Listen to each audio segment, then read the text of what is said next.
The most underutilized resource inside a classroom is student thinking.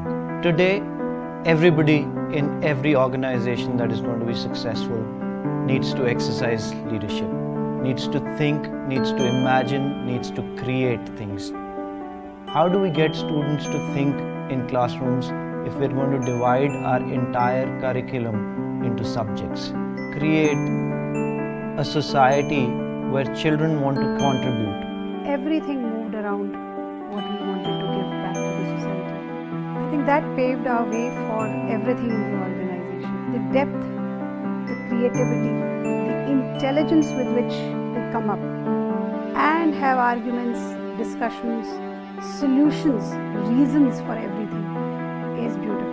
To bring sensitivity to children, help them to see at world with empathy, help them to accommodate people. Our school is an experimental school. Education cannot be anything else other than experimentation.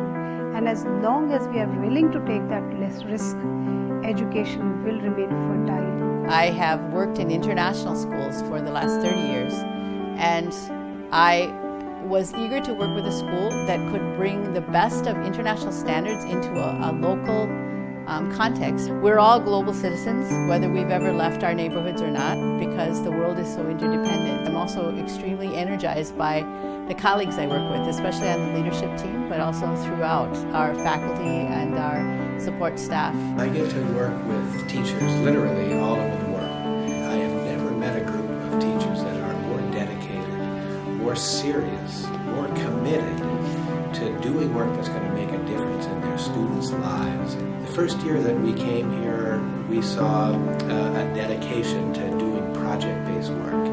And the teachers had created terrific projects. They had involved village artisans in pottery and in carpentry and in weaving, and made significant connections between the community and their students' lives. I was drawn to the community, particularly by the vision and the mission, the values that have been established by a whole team of people who put a lot of thought into deciding what it was that we wanted to help our students become. At this school, we've been able to work with those values. I think, unlike some school communities, we actually try to live out what we claim. One thing I found extremely energizing about this community is the commitment of the leadership team to revisiting our values.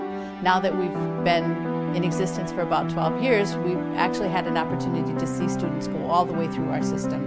And we asked ourselves some hard questions about whether they are actually turning out to be the kinds of young people we had originally envisioned. Independence, adaptability, self-reliance, confidence, zeal or a commitment, a passion, a vision, a sense of calling. These are qualities we really want to see in our children. We bring the outside world into the classroom. We take the classroom out into the outside world. We try to make sure that students understand why they're learning, because we're more convinced than ever before that if students see relevance, then they will have the conviction, they will have the passion to actually work hard at something. I want to be sure that our children have as many choices as possible. So we've worked hard over the last few years to bring international standards to our community. We now are, for example, an SAT test center, are introducing international benchmarks for our students so that when we say our students are doing well in math and in language and reading and writing skills,